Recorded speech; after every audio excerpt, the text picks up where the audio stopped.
Hello everyone, hope you're all doing well. Welcome back to the CSGO News episode, an episode I've wanted to do for a few days now, but been trying to think about the right way to approach this. If you guys could not somehow read the title, the story of Loba, notoriously known, probably not for the right reasons in the scene as of late, and especially over the past 2 years, known to pretty much say whatever's on his mind and receive a lot of backlash for doing so, and then keep on doing what he's doing. So kind of a lead up as well, he actually did post a twit longer. Everything you guys need to know will be linked down below as well. He posted this about 4 to 5 days ago. I've been thinking about a way to actually make this episode, because when it comes down to approaching these kind of subjects, yes, I want to be honest with you guys, I want to be open and share the information as well, and it can be kind of tricky, especially when you have a pro player who you appreciate, has never been mean to me, although he has clearly done things that I would never do and never approved of doing, and he has now come forward and apologized for those things, and I think at the very least we can hope that he has changed, and going forward will be a changed guy, although a lot of people out there don't seem to expect that. So that's what I want to clearly state. Before that, let's go into the lead up as well of Loba, because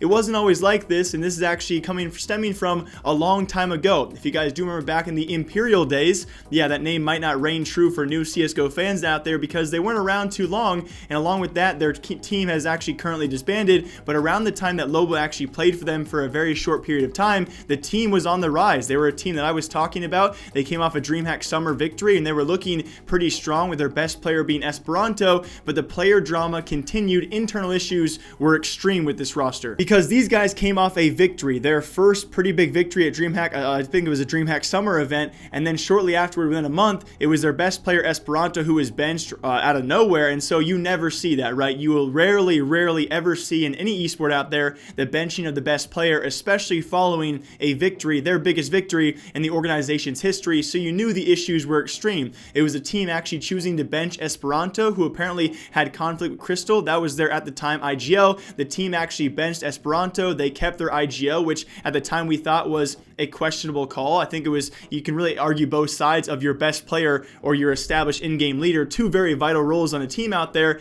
And then very shortly after benching Esperanto, they come back and bench Crystal and bring Esperanto back in alongside Loba to play in place of Crystal. Now Loba was there for less than a week, so a lot of people kind of make jokes of that kind of thing, and likely because of his actions on Twitter, the whole thing broke down. It was actually him and Richard Lewis alongside Thorn, not so much. It was mainly directly kind of back and forth argument with Richard Lewis and Loba, although Thorn was involved as well, and the community took their sides on this as both parties went back and forth at each other. Why I never covered this is because when you look at the fights on Twitter, neither side is necessarily right here. Both sides probably went way too far, and there is, though I will say, a lot of things Loba's done on Twitter that is just, it's hard to come back from and hard to actually argue for the guy on, and that's when that whole instance broke down. He eventually sent out this tweet and made people think that Richard Lewis and the things he had said and actually exposed of Loba was the reason why Imperial actually then benched and eventually kicked Loba from the organization,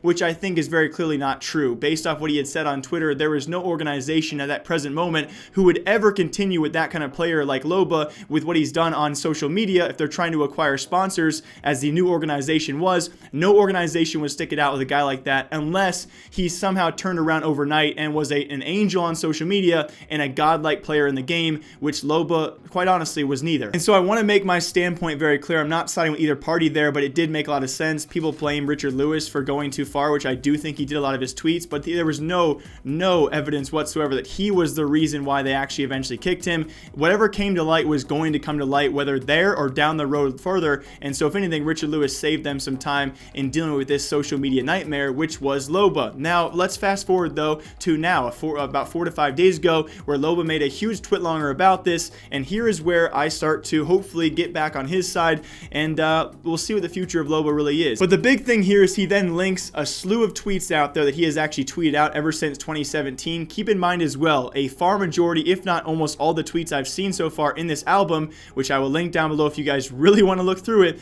is back from 2017. A slew of homophobic slurs, along with that saying the N-word, quoting from raps. I'll give you guys his reasons in a bit as to why he said that, and degrading women in a few of the tweets, especially the tweet to Mimi. If you guys don't know Michaela Lindrup, that was a bad one. That was really bad. A time in the past where he was deep throating a banana. He linked that video to her by saying that. That was pretty freaking bad. And then there's drama with Twist as well, where Twist eventually blocked him on Twitter. Obviously, this guy is not a subtle tweeter, okay? he says what's on his mind. It's pretty clear by now, and a lot of the things he did say I would never approve of. I just want to feel like I need to reinstate that. He later on in this Twitlonger posts his reasons for doing so, first of which him and Twist apparently go back and forth. Apparently they are friends, although Twist did block him on Twitter. I don't think I've ever blocked one of my friends on Twitter.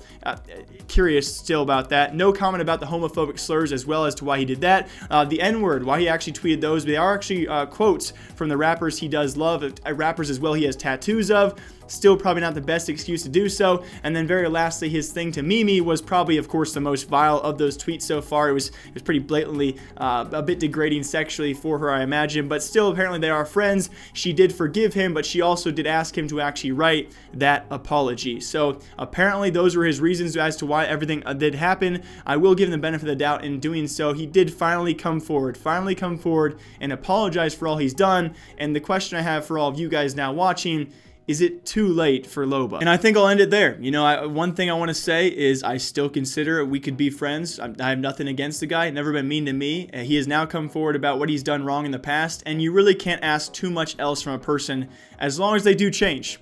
And now it comes to the point where he needs to change. If he wants a future, of this Twitlonger was actually posted as well. He did say he missed apparently a third opportunity because of all these past allegations, which I assume is probably a team offer of some sort, or maybe a sponsorship offer that he has now lost out on. Imperial was another one because of these social media issues. And so what my standpoint would be is this, you know, if he now apologizes, hopefully he does also regret it and does maybe further apologize in the future. But the main thing you need to see from a man is change. We have seen plenty of times in the past, especially when you look back at players like KNG, they didn't change. They continued down that road, down that path.